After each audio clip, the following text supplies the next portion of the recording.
तो स्वागत है आपका मैंगी शो में। और मैं फिर से आपके लिए एक प्यारी सी लव स्टोरी लेके आई हूँ। टॉक्सिक सी लव स्टोरी। इस कहानी में एक हम बंदे को देखते हैं जो कि बोल रहा होता है कि ब्रदर बॉस, आपने जैसा कहा था वैसे ही हमारे कीमत के प्राइस 300 मिलियन से ऊपर जा चुके हैं, अब हमें क्या करना चाहिए। तो इस कहानी के हमारे हीरो मिस्टर हुआ से मिल देते हैं, जो कि बोलता है कि दाम को और ऊपर बढ़ने दो और अभी किसी को कुछ भी बैच खरीदने मत दो। जब दाम बढ़ेगा तो हम उसे जिस प्राइस में बेचना चाहेंगे बेच देंगे। इसके बाद एक बंदे को देखते हैं जो कि उसे भीख मांग रहा होता है कि बॉस मुझे छोड़ दो। ये देख के मिस्टर हुआ बोलता है कि तुम हमारे कंपनी के सीक्रेट बाहर के लोगों को बताना चाहते थे, तुम्हें लगता भी है। फिर बोलता है मैं कॉइन उड़ाता हूँ, हेड या टेल। वो बोलता है टेल। वो बोलता है कि मिस्टर वो बोलता है कि हेड आया, अब तो तुम्हारा हेड ही जाएगा। और बोलता है कि ये लेसन हर कोई याद रखेगा कि कोई भी कंपनी के सीक्रेट चुरा नहीं पाएगा। और वो माफ़ी मांगता ही रह जाता है। इसके बाद मिस्टर वो बालकनी में खड़ा होता है। तो इस कहानी की हमारी हीरोइन से मिल लेते हैं जिसका नाम जियांग होता है। पूरा नाम जियांग वान होता है। वो जियांग परिवार की इकलौती बेटी होती है और उसके माँ बाप मर गए होते हैं। एक्चुअली ये सुसाइड होता है उसके माँ बाप ने किया होता है, क्योंकि उसकी कंपनी बैंकरप्ट हो गई होती है। वो ऊपर से अपने एक्स बॉयफ्रेंड मिस्टर हुओ को देखती है, और जो मिस्टर हुओ होता है वो अपनी एक्स गर्लफ्रेंड जियांग वांग को देखते हैं, जो कि स्कूल टाइम पे ही दोनों अलग अलग हो गए होते हैं, दोनों का ब्रेकअप हो गया होता है। मिस्टर हुओ याद करता है कि जब वो जियांग वांग को प्रपोज करने के लिए गया होता है कि मैं तुम्हें अपनी गर्लफ्रेंड बनाना चाहता हूँ लाइफ टाइम के लिए, तो जियांग वांग ने उसे ये कह के रिजेक्ट कर दिया होता है कि तुम गरीब हो और मैं गरीब नहीं रहना चाहती, मैं जियांग परिवार की बेटी हूँ तो मुझे अमीर बनना है। ये सुनने के बाद मिस्टर वो ओके बोलता और कहता है मैं गरीब हूँ तो तुम मुझे छोड़ दो। और ब्रेकअप करके दोनों अलग अलग रास्ते पे चले जाते हैं। अब यही 5 साल बाद का सीन देखते हैं जहाँ पे जियांग वांग की कंपनी बर्बाद हो गई होती है, बैंकरप्ट हो गई होती है, और दूर सारा नज़ारा मिस्टर वो देख रहा होता है। इनसे मिलते हैं मिस्टर लिन होते हैं, बोलते हैं कि तुम्हारी जियांग परिवार ने हमारे परिवार से 600 करोड़ रुपए लिए थे, तुम्हारे माँ बाप तो मर के चले गए, वो पैसे कौन देगा। और बोलता है कि मुझे 600 करोड़ रुपए वापस करो, अगर तुम वापस नहीं करोगी तो मैं तुम्हें अपना कुत्ता बना के रखूँगा मिस जियांग वान। तब तक जो मिस्टर हुआ होता है वो बालकनी से नीचे आके ये सारा नज़ारा सामने से देख रहा होता है। सभी लोग बात कर रहे होते हैं कि मिस्टर वो बहुत ज़्यादा पावरफुल आदमी है। इसके बाद वो अपने हाथ की अंगूठी निकालता है, उन लोगों की तरफ फेंकता, बोलता है जो अंगूठी पानी से ढूंढ के निकाल के लाएगा मैं उसको पैसे दूंगा। ये सुनने के बाद सभी लोग उस अंगूठी को ढूंढने के लिए चले जाते हैं। सबके जाने के बाद जो मिस्टर लीन होते हैं वो खड़े होते हैं, और इसके बाद वो हमारी हीरोइन जियांग वांग को पानी में धक्का दे देता है, उसे परेशान करने के लिए, बुली करने के लिए। जियांग वांग पानी में डूब रही होती है क्योंकि उसे तैरना भी नहीं आता था। मिस्टर लिन बोलते हैं कि मिस्टर वो मेरे आप सामने आए, बहुत ही अच्छी बात है, और उसे पैसे की डिमांड कर रहा होता है। ये देख के जो मिस्टर हुआ होते हैं वो से बताते हैं कि अगर मैं तुम्हारे फादर को बता दूं कि तुमने अपने परिवार में 120 करोड़ का घपला किया तो क्या होगा। ये सुनने के बाद तो डर जाता है और मिस्टर हुआ के लोग उसे पकड़ लेते हैं। वो घुटने टेक लेता और बोल रहा होता है कि अंकल हुआ प्लीज़ मुझे माफ़ कर दो, मुझसे गलती होगी, प्लीज़ ये बात मेरे फादर को मत बताना। वो कहता है नहीं मैं तो बताऊंगा। ये देख के वो बोलता है कि आप मुझसे क्या चाहते हैं, अगर आप जो कुछ भी चाहते हैं तो मुझे बता दें अंकल, वो मैं सब कुछ आपको देने को तैयार हूँ। वो बोलता है मैं तो थोड़ा फ़न करना चाहता हूँ। ये सुनने के बाद वो तुरंत ही बोल देता है कि मैं आपको जियांग वान देता हूँ और आज से वो आपकी हुई। इसके बाद वो देखता है मिस्टर वो कि जो जियांग वान है वो पूरी तरीके से डूब रही है, तो अपने लोगों को इशारा करता है, तो जियांग वान को पानी से बाहर निकाला जाता है। इसके बाद मिस्टर वो उठता है और उसी मिस्टर लिन को कूट रहा होता है अच्छे से। अब ये पता नहीं किस बात की भड़ास होती है, शायद वो जियांग वान के लिए ऐसा कर रहा होता है। इसके बाद हम सीन देखते हैं जियांग वान उसके ऑफिस में खड़ी होती है, पूरी भींगी हुई होती है। वो बैठे बैठे बस दारू का गिलास भरे जा रहा होता है, बोल रहा होता है जियांग वान तुम तो बहुत घमंडी हुआ करती थी, आज तुम्हारा दिन कैसा है कि तुम्हें लोग परेशान करें, यहाँ तक कि तुम्हें पानी में भी धक्का दिया जा रहा है। वो उसे बोलती है कि हाँ कुछ लोगों की ज़िंदगी बदल जाती है। वो उसके पास आता, बोलता तुम क्या चाहती हो। वो उसे बोलती है कि मैं तुम्हारी कंपनी में काम करना चाहती हूँ, मैं तुम्हारी कंपनी में ज्वेलरी डिज़ाइन करना चाहती हूँ। और ऐसा उससे बोलती है और कहती है कि मैं तुम्हारी ज्वेलरी कंपनी को पब्लिक होने में मदद करूँगी। मतलब कि मिस्टर वो के पास बहुत सारी कंपनी थी, लेकिन वो अपनी खुद की एक नई कंपनी बनाना चाहता था, दूसरी कंपनी जो कि ज्वेलरी डिज़ाइन किया करती थी। वो उसे बोलती है कि मैं अच्छी अच्छी चीज़ें डिज़ाइन करूँगी, तुम्हारी कंपनी बहुत जल्दी पब्लिक हो जाएगी। वो बोलता है अच्छा, और बोलता है कि कॉइन फेंको, हेड या टेल। अब की बार वो बोलती है कि हेड, और सच में अब की बार उसके कहने के अनुसार हेड आ जाता है। लेकिन वो उसे बोलता है कि मैं तुम्हें अपनी कंपनी में ज्वेलर का पोस्ट दे तो दूंगा, लेकिन तुम्हें 600 करोड़ रुपए मुझे देने होंगे, क्योंकि मिस्टर लिन ने अब तुम्हें मुझे दे दिया है। तुम्हारे ऊपर 600 करोड़ रुपए का उधार है, इस बात को मत भूलना। और बोलता है कि इसमें तुम्हें मुझे खुश भी करना होगा, इसमें सब कुछ आता है।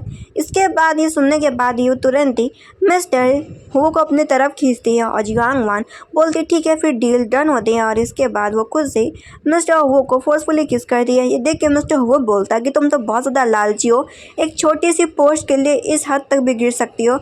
वो उसे बोलती है आपने नहीं कहा था कि सब कुछ करना होगा।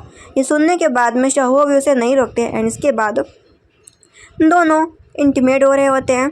ऐसा लग रहा होता है कि जैसे मिस्टर जियांग तो अब सच में मिस जियांग को अपने पास रखना चाहते हैं, उसे सच में लव करने लगे होते हैं। तो अब देखते हैं कि आने वाले सीन्स में ऐसा क्या होने वाला है। तो बीच बीच में आप लोग प्लीज़ सब्सक्राइब करते जाइएगा अगर आपको ऐसी मेरी स्टोरी पसंद आती हो।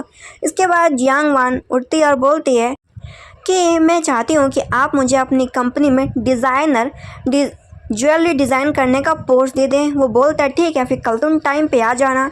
इसके बाद अपनी आंट से बात कर रही होती है। उसकी आंट बोल रही होती है कि तुम्हें कैसे पता कि उस क्लब में मिस्टर हुआ आने वाला है और वो तुम्हारी मदद क्यों करेगा। वो उसे बोलती है कि बहुत ज़्यादा लंबी कहानी है। और उसके बाद याद करती है कि उसके माँ बाप के साथ क्या हुआ था।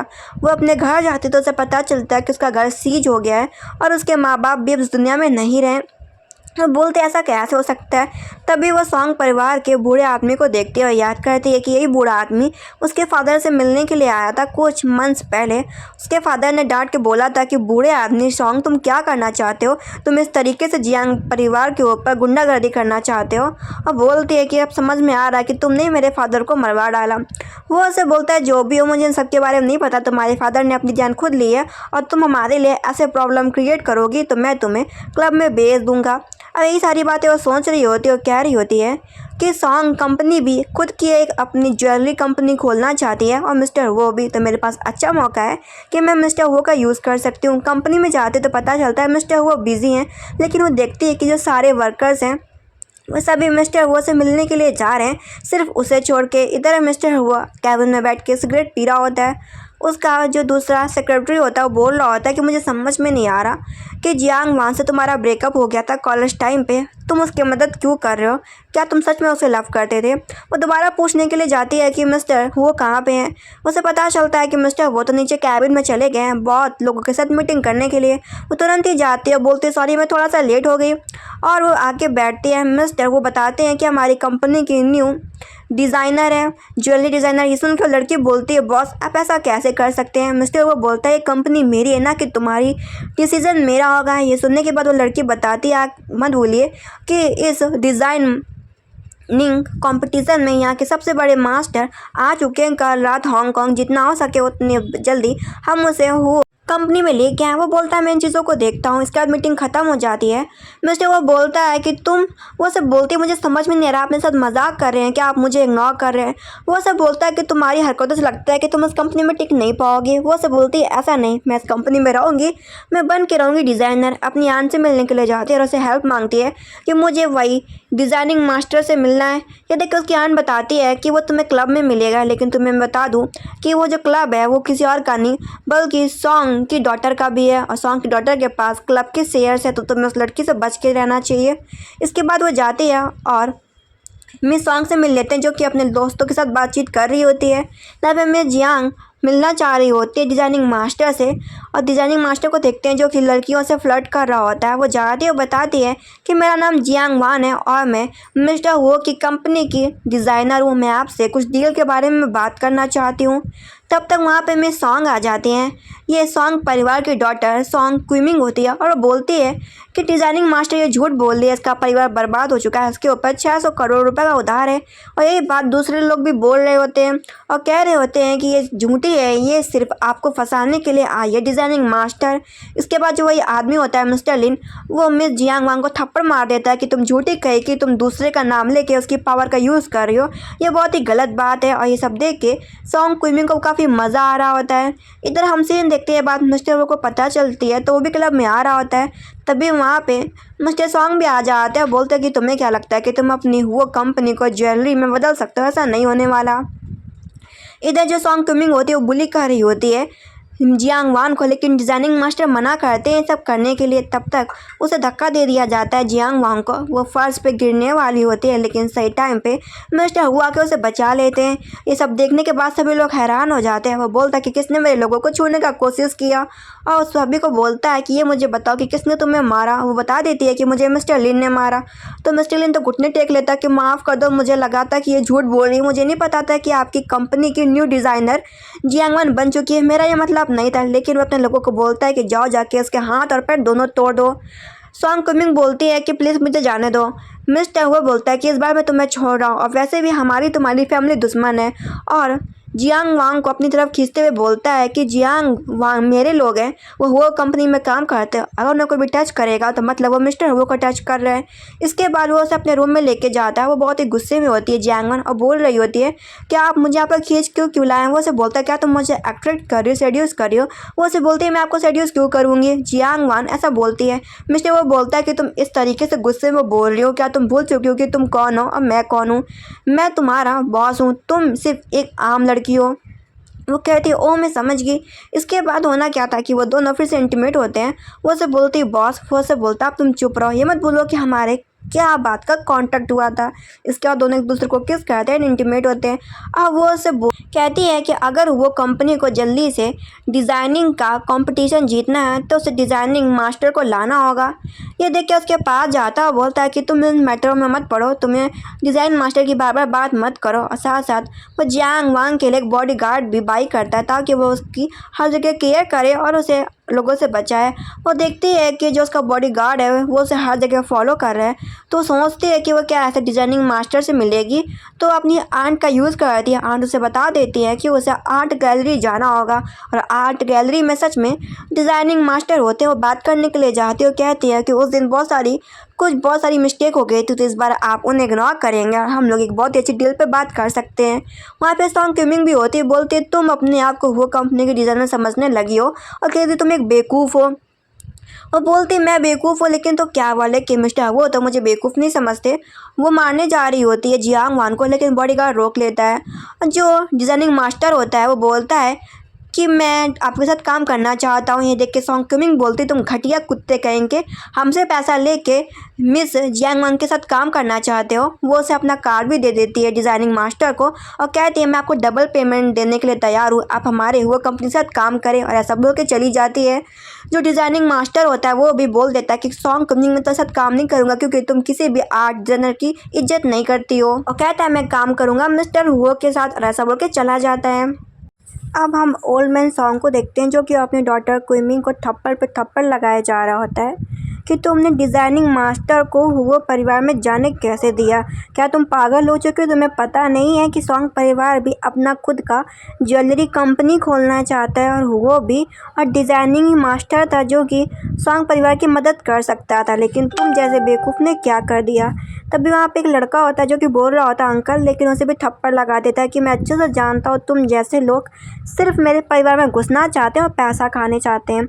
इधर हम जियांग वांग को देखते हैं, जो कि मिस्टर वो को बता रही होती है कि उसने बात कर ली है डिज़ाइनिंग मास्टर के साथ, वो डबल पेमेंट के साथ वो कंपनी में काम करेंगे। वो गुस्से में उठता है उसके पास और बोलता है कि मुझे समझ में नहीं आ रहा, मैंने तुम्हें जिस चीज़ के लिए मना किया था तुमने वही किया। वो उसे बोलती है हम लोग एक्सीडेंटली आर्ट गैलरी में मिल गए थे। वो उसे बोलता है मैं तुम्हारा बॉस हूँ कि तुम मेरी बॉस हो। बोलता है क्योंकि तुम्हें मेरी बात समझ में नहीं आती, इसलिए तुम्हें पनिशमेंट देना बहुत ज़्यादा ज़रूरी है। वो उसे बोलती है मतलब। और इसके बाद जो मिस्टर वो होते हैं वो उसका हाथ पकड़ लेते हैं। इसके बाद वो खुद से ही मिस जियान को लिप किस करते हैं उसे समझाने के लिए कि मैं तुम्हें इस बार लेशन दे रहा हूँ, अगली बार तुम मेरी बिना परमिशन के कुछ भी काम नहीं करोगी। तभी कोई आ जाता है, ये देख के वो अपने हाथ खुलाती है। तब तक वहाँ पे पता चलता है ये वही बंदा होता है जो मिस्टर सॉन्ग के लिए काम कर रहा होता है। फिर वो मिस्टर हुए से बातचीत करने के लिए आता है और बोलता है तुम तो मिस जियांग हो ना। हाँ, कहता है कि तुम जैसी लड़कियां सिर्फ प्ले करना जानती हैं और कुछ नहीं। इसके बाद वो मिस्टर वो से बोलता है कि जो मिस्टर संग एक बहुत ही बड़ा प्लान बना रहे हैं। ये देख के मिस्टर वो बोलता है कि तुम तो एक कुत्ते हो, किसी के भी पाले में चले जाते हो, कैसे विश्वास किया जाए तुम पर। वो बताता है इस बार न्यूज़ पक्की है कि जो मिस्टर सॉन्ग है वो लड़कियों को किडनैप करके बिल्डिंगों में छुपाता था। ये सुनने के बाद मिस जियांग वन को याद आ जाता है कि शायद इसी वजह से कि उसके फादर ने मिस्टर सॉन्ग के साथ डील नहीं करी थी और जो मिस्टर सॉन्ग थे उसने तभी उसके फादर को मार डाला। और इसके बाद जो ये सारी बात वही आदमी बोल रहा होता है। मिस्टर वो बोल रहा होता है कि मैं तुम जैसे आदमी पे कभी विश्वास नहीं करूँगा और जियांग वान को वार्निंग देता है कि तुम बिना मेरे पूछे कुछ करना मत। वो आदमी बोल के जाता है कि जियांग वान तुम तो नफरत में डूब गई हो, ऐसा बोल के निकल जाता है। ये बात सुन के मिस्टर वो को भी बहुत ज़्यादा बुरा लगता है। अब वो अपने कमरे में होती है, उसके पास वही आदमी फ़ोन करता है कि तुम्हारा नंबर निकालना बहुत ज़्यादा मुश्किल था, अपने फैमिली के मर्डर के बारे में जानना चाहती हो तो तुम मुझसे मिलने के लिए क्लब हाउस आ जाओ। वो उसे बोलती है ठीक है फिर मैं आ रही हूँ। वो बॉडी गार्ड को बोलती है कि अचानक उसके पेट में दर्द हो गया तो उसे दवा चाहिए, तो उसे दवा लाने के लिए बोलती है। तो जो बॉडी गार्ड होता है वो चला जाता है। वो सोचती है इसी तरीके से वो बॉडी गार्ड को उल्लू बना के यहाँ से भाग सकती है। अगर वो यहाँ से नहीं जाएगी तो मिस्टर वो को पता चल जाएगा, नहीं तो फिर वो कैसे पता करेगी कि असली मर्डर कौन है। वो निकल जाती है। बॉडी गार्ड आता तो देखता है कि मिस जियांग वान तो गायब है। अब जियांग वान उसी पर्सन से मिलने के लिए जाती है और बोलती है मेरे पास समय बहुत कम है, मुझे सच सच बता दो। इस बंदे की शक्ल से लग रहा होता है कि वो तो जियांग वान के साथ प्ले भी करना चाह रहा होता है। तो बोल रहा होता है कि तुम्हारे फादर का डेथ नहीं हुआ था, जानबूझ के किसी ने करवाया था और इसमें तुम्हारी रिश्तेदार परिवार वालों का ही हाथ है। ये सुन के हैरान तब तक वहाँ पे मिस्टर सॉन्ग आ जाते कि तुम दोगले आदमी, तुमने हमें धोखा दिया और उसे चाबुक से मार रहा होता कि तुम्हारी हिम्मत कैसे होगी दुश्मन की लड़की के साथ मिल के मुझे धोखा देने की। वो बोलता है मैं तो बस इसके साथ प्ले करने की कोशिश कर रहा था, मुझे नहीं पता था कि ये सब हो जाएगा। मिस्टर सॉन्ग बोलते हैं कि पूरी दुनिया में क्या तुमको यही लड़की मिली थी जियांग वान? हाँ। और जियांग वान की तरफ देख के बोलता है कि मुझे तुमको बहुत पहले ही मार देना चाहिए था, अगर मैं तुम्हें बहुत पहले ही मार देता तो ये सब परेशानी ना चालू होती। और बोलता है कि अपने लोगों से इसे ख़त्म कर दो। तब तक वहाँ पे सही टाइम पे जो मिस्टर हुआ होते हैं वो अपने लोगों के साथ आ जाते हैं। वो देखती है कि जो मिस्टर हुआ है वो सामने से आ गया। मिस्टर वो आ जाता है और सिगरेट पीते हुए एकदम रॉयल सी एंट्री ले रहा होता है। मिस्टर सॉन्ग बोलते हैं कि तुम्हें क्या लगता है कि तुम आज इस लड़की को बचा के ले जाओगे? मिस्टर वो बोलता है कि अभी आपके पास एक फ़ोन आने वाला है, उसको ज़रूर उठाइएगा। और जैसे ही मिस्टर सॉन्ग फ़ोन उठाते उसे पता चलता है कि जो उसका एक गोडाउन था उस पर आग लग गई है, पुलिस पहुंचने वाली है, पुलिस को सब कुछ सच पता चल जाएगा। ये सुन के जो मिस्टर सॉन्ग होते हैं वो जियांग वांग को छोड़ देते हैं। अब आग तो वहाँ से बुझ जाती है, वो सेफली पहुँच तो जाती है लेकिन अब वो बेहोश हो जाती है। इसके बाद का हम सीन ये देखते हैं कि वो मिस्टर वो के घर पे होती है और अभी बैठी होती है, तभी उसे अचानक से होश आ जाता है और उठती है और बोलती थैंक यू मेरी मदद करने के लिए, तुमने मेरा हेल्प किया। और बोलती है लेकिन मुझे अभी भी तुम्हारी ज़रूरत है। वो से बोलता है कैसे ज़रूरत है तुम्हें? वो से बोलती है कि मैं सच में संग परिवार को हराना चाहती हूँ, मुझे और भी प्रूफ चाहिए। वो से बोलता है ठीक है, जब तक तुम मेरी बात सुनोगी तब तक मैं तुम्हारी बात सुनने को तैयार हूँ। इसके बाद हम गार्ड को देखते हैं जो कि मिस्टर वो से माफ़ी मांग रहा होता है कि मैं जियांग का ख्याल नहीं रख पाया। मिस्टर वो बोलते हैं कि अगली बार ऐसा नहीं होना चाहिए। इसके बाद उसके अंकल को पकड़ के लाया जाता है। वो अपने चाचा जी से बोलते हैं कि मुझे सच सच बता दो कि मेरे फादर का डेथ एक्सीडेंटली हुआ था कि किसी ने जानबूझ के किया था। तब तक जो मिस्टर वो होते हैं वो उसके हाथ में गन भी पकड़ा देते हैं और बोलते सच बोलो चाचा जी, नहीं तो मैं आपको मार डालूंगी। उसके चाचा बोलते हैं कि ये जो डेथ हुई थी तुम्हारे फादर की एक्सीडेंटली नहीं हुई थी बल्कि किसी ने जानबूझ के कराया था। ये सुनने के बाद तो वो समझ जाती है कि उसके परिवार वालों ने लालच के मारे ये सब कर दिया और कहती है मुझे बता दो कि किसने करवाया था। वो बोलते हैं कि मुझे नहीं पता है। वो कहती है अच्छा आपको नहीं पता? फिर कहती ठीक है जाओ।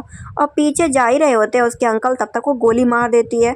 तो जो उसके अंकल होते हैं वो तुरंत वहीं पे मर जाते हैं और बोलती है कि फादर मदर आपका आधा बदला तो मैंने पूरा कर दिया, बस आखिरी इंसान बचा है और मुझे पता है कि वो इंसान कौन है, मैं उसे भी ख़त्म कर दूंगी। और इसके बाद उसकी तबीयत थोड़ी ख़राब हो रही होती है तो जो मिस्टर वो होते हैं वो तो उठा के आराम करने के लिए कमरे में लेके जाते हैं और वो आराम कर रही होती है।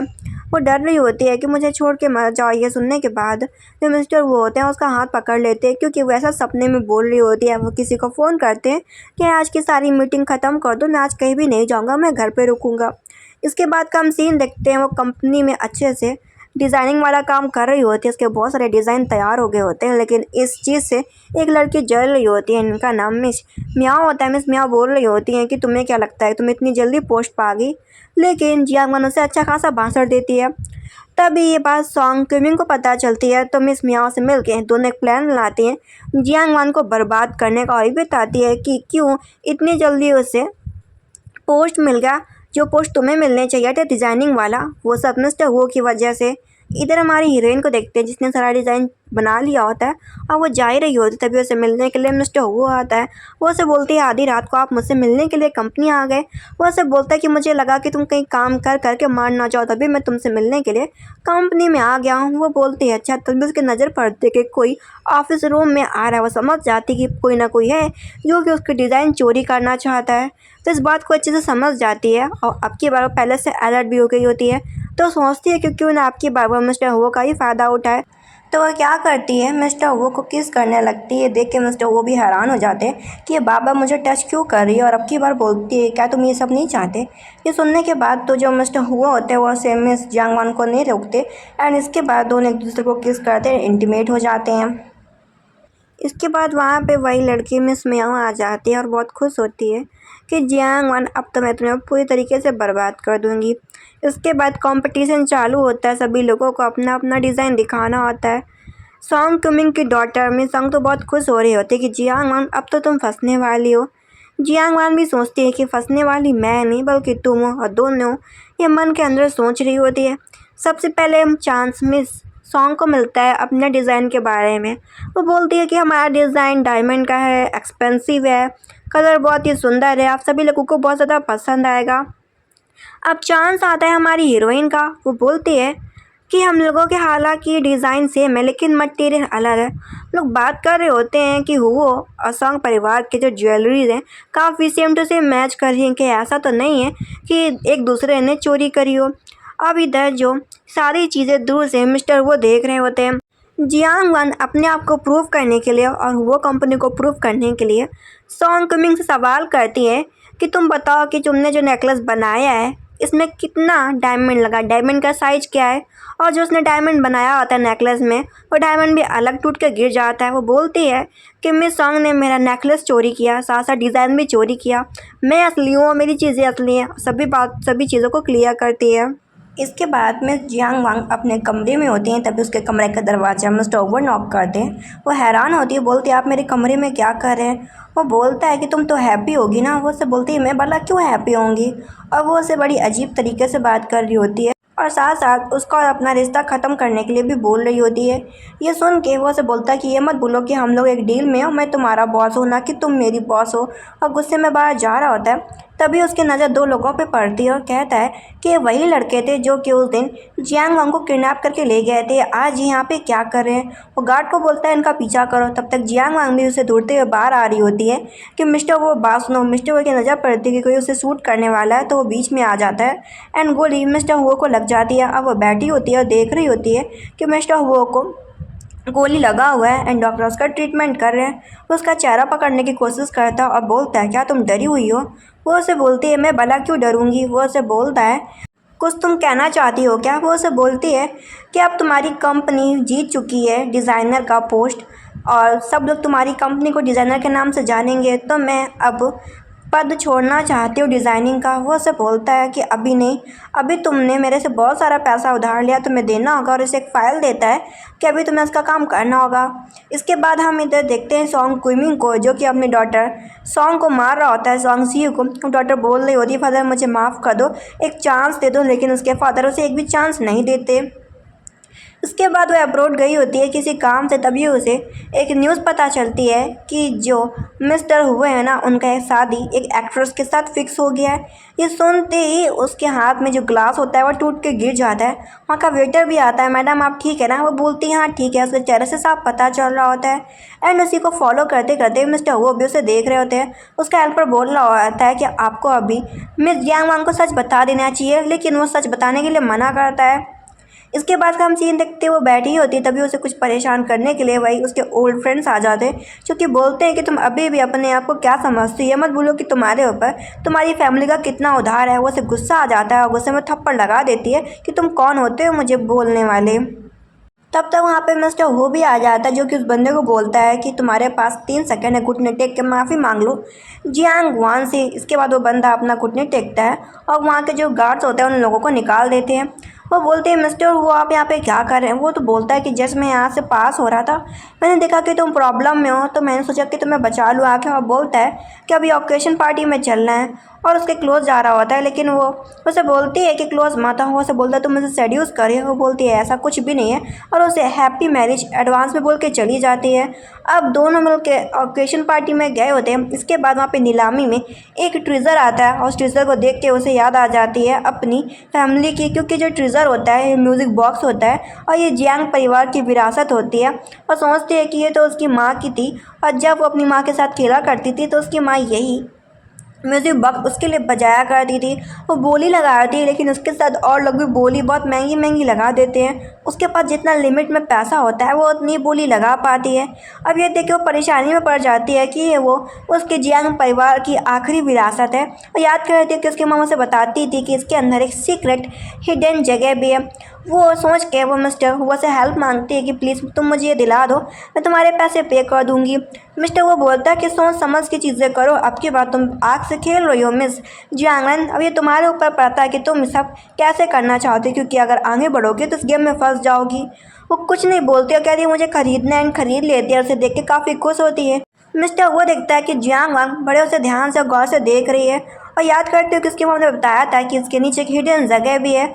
और वो यही चीज़ मिस्टर वो को बताती है कि म्यूजिकल बॉक्स आम म्यूजिकल बॉक्स नहीं है बल्कि जियांग परिवार की विरासत है और यहाँ पे एक चीज़ भी छुपाई जा सकती है। और तभी उसे एक पेन ड्राइव मिलती है। मिस्टर वो बैठा होता है और अपने असिस्टेंट से बात कर रहा होता है उसी पेन ड्राइव के बारे में।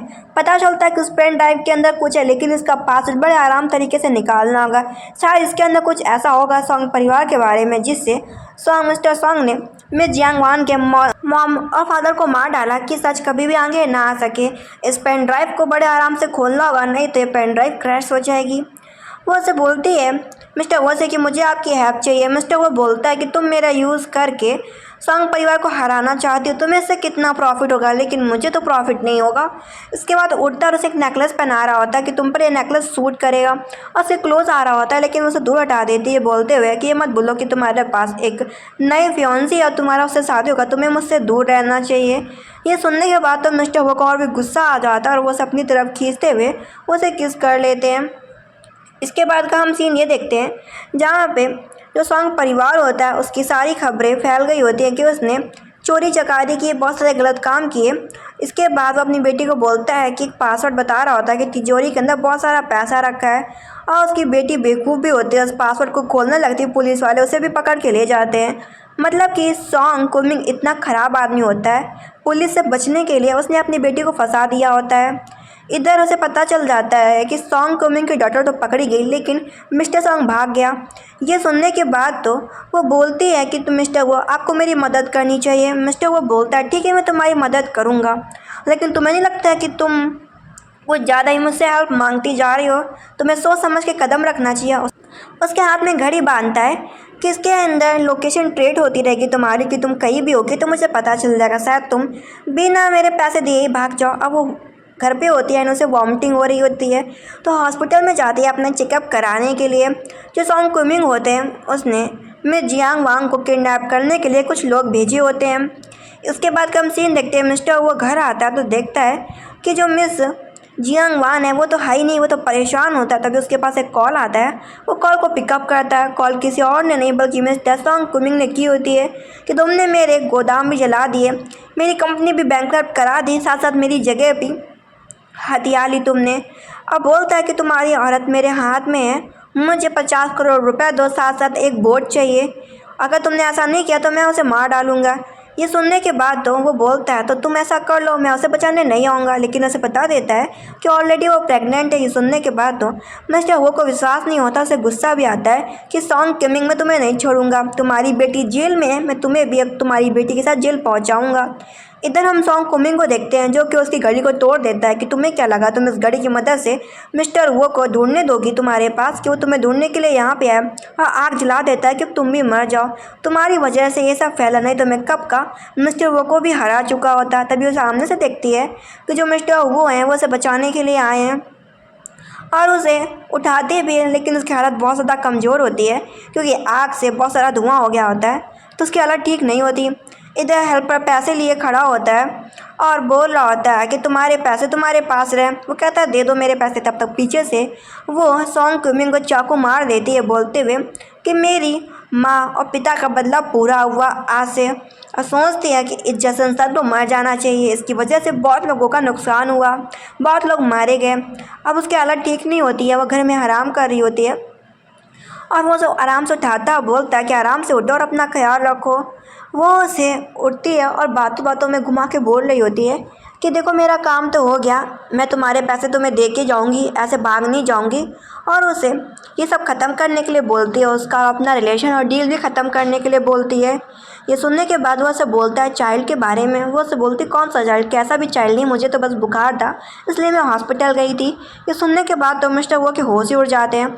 फिर वो उसे बोलता है कि चाइल्ड हो या ना हो, मेरी शादी किसी से हो रही हो या ना हो, तुम मेरे पैसे दे रही हो या नहीं दे रही हो, मुझे इनसे फ़र्क नहीं पड़ता, लेकिन तुम मुझे छोड़ के नहीं जा सकती। तुम समझ लो कि तुम एक पिंजरे में बंद हो, सिर्फ तुम मेरी गुलाम हो, तुम यहाँ से बाहर नहीं जा सकती। ये सारी बातें सुन के उसे बुरा लग रहा होता है। वो फैसला करती है कि वो मिस्टर हो के स्टडी रूम में जाएगी। वो बोलते हैं यहाँ पे इतनी सारी फ़ोटो क्यों लगी है। असिस्टेंट बताता है क्या तुम्हें नहीं पता जब तुम्हारी कंपनी बर्बाद हो गई थी तो मिस्टर वो ने आगे से ज़्यादा तुम्हारी विरासत को अपने पास रखा था, बस वही म्यूजिक बॉक्स ही अलग कहीं चला गया था, तब उन्होंने तुम्हें अब्रॉड जाने के लिए कहा था जिससे तुम जियांग परिवार की विरासत ले सको। वो स्टार्टिंग से चाहता था कि सॉन्ग परिवार से तुम्हारा बदला लिया जाए और वो इंतज़ार कर रहा था कि तुम उसके पास आओ, फिर वो और तुम मिल के सॉन्ग परिवार से बदला लो। मुझे समझ में नहीं आ रहा, तुम लोगों का ब्रेकअप हो गया था लेकिन मिस्टर वो तुम्हारी इतनी मदद क्यों कर रहा था। अब वो बैठी होती है, ये सब बातें सोच रही होती है। मिस्टर वो बोलता है कि क्या हो गया, तुम आज इतने चुपचाप क्यों बैठी हो, क्या तुम कोई नया ड्रामा क्रिएट कर रही हो। वो उसके पास आती है, बोलती नहीं और उसे अपनी बातों में उलझाने लगती है। मिस्टर वो को ऐसा लगता है कि वो उसे बस प्यार के झांसे में फंसा रही है। वो उसे कॉफ़ी देती है पीने के लिए, वो उसमें बोलता पॉइजन मतलब जहर है। वो कहती नहीं। इसके बाद आराम से उस कॉफ़ी को पी लेता है, उसके पास जाती है और बोलती है तुमने मेरी मदद करी, क्या तुम स्टार्टिंग से मेरी मदद कर रहे थे सॉन्ग परिवार को नीचे लाने में। वो बोलता है मतलब। वो बोलती है असिस्टेंट ने मुझे बताया कि जब मेरी कंपनी बर्बाद हो गई थी तब तुम्हें पता चल गया था, तब से तुमने मेरी बहुत मदद करी, क्या ये बात सच है। मिस्टर वो को लगता है कि वो उसे बातों में फंसा के कोई ना कोई प्लान होगा। वो बोलता है ऐसा कुछ भी नहीं है, बल्कि मिस्टर सॉन्ग पहले से ही मेरा दुश्मन था, मैं उसे कब से हराना चाह रहा था, लेकिन देखो ना एक्सीडेंटली तुम भी मेरे पास आ गई, तो हमारा तुम्हारा बदला तो सेम ही था ना। इस वजह से मैंने सोचा तुम्हारा भी फ़ायदा होगा मेरा भी फ़ायदा होगा। ये सुनने के बाद वो बोलती तब तो ठीक है। इसके बाद वो बोलती मैंने कॉफ़ी में नींद की गोलियां मिलाई थी और उसका जो नेकलेस होता है वो वापस कर देती है। अब ये बात मिस्टर वो को पता चल जाती है कि वो उसे छोड़ के भाग गई है। इधर हम सीन देखते हैं, वो अपनी आंट से टिकट लेती है और अब्रॉड जा रही होती है। वो अपनी आंट से आखिरी बार मिलती है और निकल जाती है। तब तक अब मिस्टर हुआ आता है और बोलता है कि मुझे बता दो कि जियांगवन कहाँ पे है। वो बोलते जियांगवन को ढूंढने का क्या फ़ायदा, तुमने उसे बहुत हार्ड किया है, तुम्हारी वजह से बहुत ज़्यादा दुखी है। ये सुनने के बाद तो मिस्टर वो हैरान हो जाता है कि मैं बलाओं से हर्ट क्यों करूँगा, मैंने ऐसा कुछ भी नहीं किया, मैंने तो उसकी मदद की है। वो उसे बताती है कि 5 साल पहले कॉलेज की टाइम की बात है, जियांगवन तुम्हारे पीछे खड़ी थी जब तुम्हारे दोस्त तुमसे पूछ रहे थे मिस्टर वो क्या तुम लाइक करते हो, तुम क्या जियांगवन को पसंद करते हो। तो मिस्टर वो तुमने साफ साफ बोल दिया था कि मैं जियांग जैसी लड़की को बिल्कुल नहीं पसंद करता, नहीं पसंद करता। ये सुनने के बाद तो जियांगवन को बहुत ज़्यादा बुरा लगा था और वहाँ से वो चली गई थी। और यही सेम बात जियांगवन भी सोच रही होती है। लेकिन असली बात तो ये थी, मिस्टर वो ने कहा था हाँ मैं उसे पसंद नहीं करता, लेकिन मेरे अलावा कोई इसे पसंद कर भी नहीं सकता था। और इसके बाद वो अपने दोस्तों को मारता है सिर्फ जियांगवन के लिए और सोचता है कि अच्छा इस बात के लिए उसने मुझसे ब्रेकअप कर लिया था। कहता है मैं उसे समझाऊंगा। दोस्त बोलता है कि क्या हमें जियांगवन को ढूंढना चाहिए। वो बोलता है नहीं, अभी वो बहुत गुस्से में होगी, उससे बात करना बेकार है। इसके बाद हम जियांगवन को देखते हैं जिसने अब्रॉड में किसी कंपनी में डिजाइनर का काम चालू कर दिया होता है और ये चीज़ मिस्टर वो भी देख रहे होते हैं कि उसने नई कंपनी में काम पा लिया है। तभी उसे पता चलता है कि मिस्टर वो की फियांसी उसे बुला रही है। मिस्टर वो की फियांसी बोलती है मैंने सुना कि मेरे होने वाले हस्बैंड का तुम्हारे साथ अफेयर चल रहा था। वो बोलती है ऐसा कुछ भी नहीं है, मैं मिस्टर वो से मेरी दूरी हो गई है। वो से बोलता है अगर तुम अपने आप को प्रूव करना चाहते हो इस जगह में आ जाना।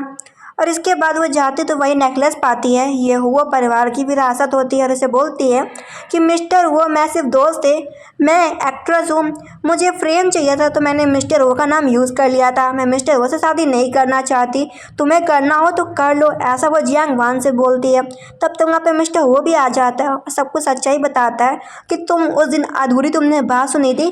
मैंने कहा था नहीं, फिर मैंने उन लोगों की पिटाई की थी कि मेरे अलावा जियांग वान किसी की भी नहीं हो सकती, क्योंकि मैं तुम्हें सच में लव करता हूँ। और बोलता है कि मैं तुम्हें अपनी हुओ कंपनी, मैं तुम्हारा जियांग परिवार भी वापस खड़ा करने को तैयार हूँ और सॉन्ग परिवार भी तुम्हें दिला दूंगा। हुओ परिवार सब कुछ मैं तुम्हें देने को तैयार हूँ, प्लीज़ मुझे छोड़ के मत जाओ। तो इस बार वो उसका लव एक्सेप्ट कर लेती है और हुओ परिवार की जो विरासत में जो उसे हार मिला होता है उसे भी पहन लेती है। दोनों एक दूसरे को किस करते हैं। इसके बाद वो उसे अंगूठी देता है एज अ वाइफ, हमेशा के लिए उसके साथ रहने के लिए। फिर दोनों साथ में कॉलेज घूमने के लिए जाते हैं और अपनी यादों को ताज़ा करते हैं। तो ये टॉक्सिक सी लव स्टोरी पे ख़त्म होती है और आई होप आपको ये प्यारी सी लव स्टोरी पसंद आई हो और ऐसी सपोर्ट करना हमारे चैनल मैगी शो को। Thank you.